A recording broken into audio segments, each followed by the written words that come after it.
Hey guys, it's Shaniqua Dasher with Dasher Creations, and I am here to show you, just in case you don't have a sewing machine to sew along with us this week, how you can easily hand thread a needle and get to work. So here's what you need. You need, of course, a needle, and then you need some thread. And I'm just gonna actually pull mine right off of my sewing machine right now, okay? So I'm gonna take a piece of thread and I'm going to stretch it about an arm's length. And I'm gonna go ahead and cut it. And the next thing you do, and I got a very large needle, of course you're probably not gonna sew with a needle this large, but for the purpose of showing you, I wanted to make sure it was big enough to see. You're literally going to take your thread, here we go, and place it in the eye or the hole of your needle. Now, in the case of smaller needles, which of course this was super easy to press through, but in the case of a smaller needle, you can use something called a needle threader. I'm just gonna go ahead and pull this out because I've already threaded it easily, but I'm gonna pull it out. In the case of a needle that's smaller, you're gonna use something called a needle threader, which is what Kayla used to thread her sewing machine, okay? This is an example of a needle threader, but I'm sure you've seen these before and wondered what they are. This is what they are. I am ashamed to say that I just learned what a needle threader was, and I've been sewing for quite some time, but I just learned what a needle threader was probably about maybe 2 or 3 years ago. But this is a needle threader, so it has like a little diamond shape hole here, and this is supposed to be diamond shaped, but I've been using it so many times. This one is actually stronger. I purchased this one. This one is one that usually comes in sewing kits. Please forgive my nails. We've been having mommy and me nail time. And so I'm gonna use this needle threader to show you how it works.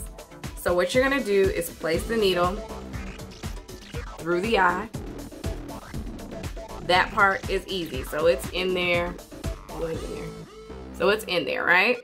So once the needle is through the eye, the open diamond part of your needle threader, right there, you can easily slide your thread through.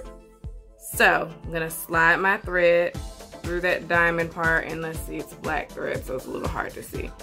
So my thread is through that diamond part. So I'm trying to show you. Yes, there we go. All right, and so now all I do is pull, and it will pull the thread through the eye of the needle. And so now it's threaded, yes? So once you have it threaded, you can do this one of two ways. I'm going to go ahead and double my thread. Some people use a single piece of thread, but I think double is better. Gives you that extra strength. So now I am folding my thread in half. There we go. And I'm evening up the tails, which are here. I'm gonna even them up, okay? So my thread tails are now even. And I have it on the end of my needle. Then you're going to make a knot. So you're gonna place your finger probably about 3 or 4 inches down from the top of your tails, or the bottom of your tails, and you're going to tie and make a knot. So that's a very small knot, and once you slide through your fabric, it'll probably slide straight through. So I like to tie it at least 3 times. So I'm gonna place my fingers right there where that same knot is, loop it around, put the tails through, and try to get as precise as I can to get that knot in the same spot. There we go. Oh good, put it against my skin, and there it is. Okay, so now I have 2 knots, and I'm gonna do the same thing. So let me see if I can get it against my skin again. Put my fingers on the knot, twist it, tie it, pull, get the knot in the same spot. So you see how much thicker that is now? I feel comfortable with that going through a piece of fabric. So now I have a scrap piece of fabric here, and I'm literally just gonna do a simple stitch for you.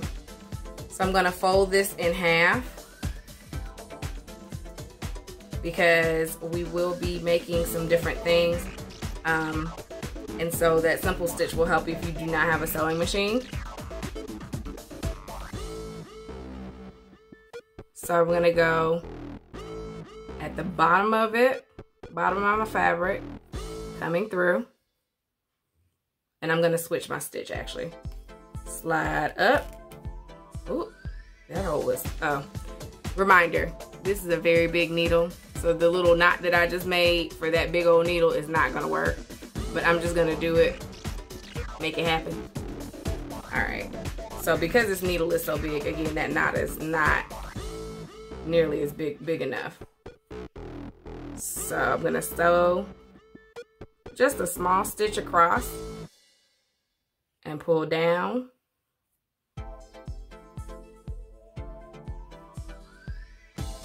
And then I will go right back to that same spot at the bottom where my needle came out. Pull up, across,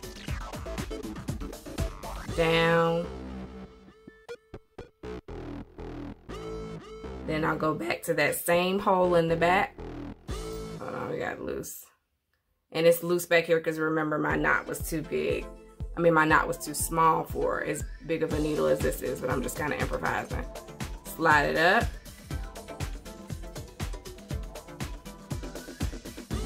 Go across.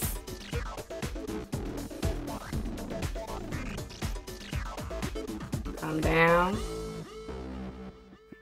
And you just keep going.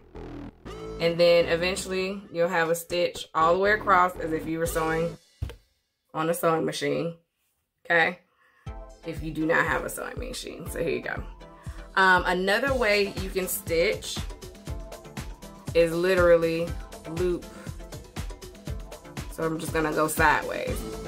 So if I'm trying to mend something really quick, I'll just go across the top of the, okay, so I'll just go across the top and keep looping. Okay, so I'm gonna go slower in a second. I'm just kind of getting it started. So I'm going to the back, pulling across the top, and keep pull it to the back, going across the top, pulling to the back, going across the top. I'm literally just going across the top. I'm not doing these careful stitches front and back. I'm just going across the top, and it's just giving like this rib across the top. And this fabric is fraying, guys. So what you might want to do if you have fraying fabric is trim it across the top with pinking shears, which are those zigzag shears. These are not pinking shears. Kayla's actually using the pinking shears right now. But to get all that fray out the way so that you can actually concentrate on your stitches. But literally went to the back, going across the top. And then you just have to make sure you don't get caught up on the side. Back, go top. So you can stitch anyway. Those are just some quick stitch ideas if you need to hand stitch.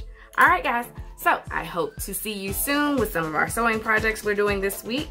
And thank you for joining Dasher Creations. Bye.